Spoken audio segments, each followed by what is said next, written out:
À quoi ressemble vraiment sa vie privée? Si depuis sa nomination à Matignon, Élisabeth Borne a évoqué un compagnon à plusieurs reprises, un livre vient aujourd'hui semer le trouble. Selon La Secrète, tout juste publié chez l'Archipel, il y a en effet de quoi s'interroger sur l'homme en question. Patrice Aubert, pris en photo avec Élisabeth Borne par Closer durant l'été 2022, écrit en effet sur son blog Être pacsé. Avec une autre femme depuis 2021.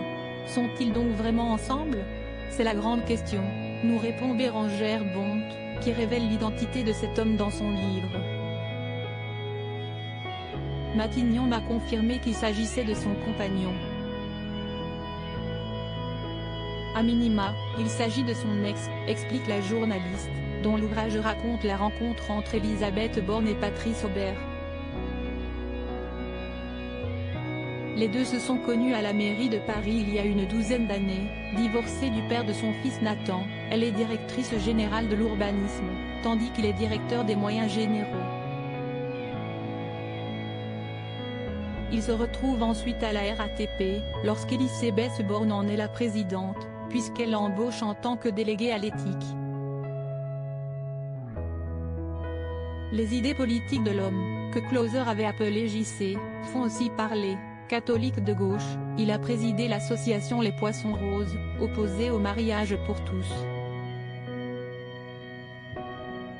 Son profil politique pose question, estime Bérengère Bonte, qui n'a pas pu compter sur les confidences de la première ministre, très discrète à ce sujet, elle s'inquiète que l'on en parle.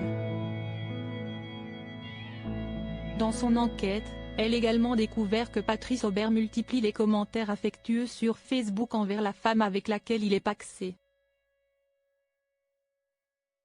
Supérieur à découvrir notre diaporama sur Élisabeth Borne et les ministres à leurs débuts. Élisabeth Borne et les rumeurs d'homosexualité. Élisabeth Borne cacherait-elle quelque chose?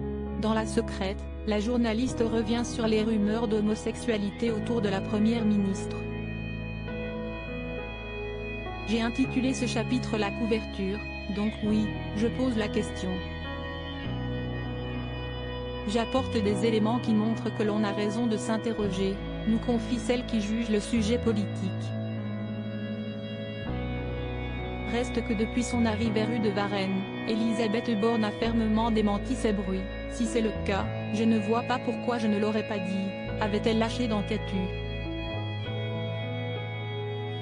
Sans vraiment mettre fin aux rumeurs. Crédit photo, Raphaël Lafargue-Poul.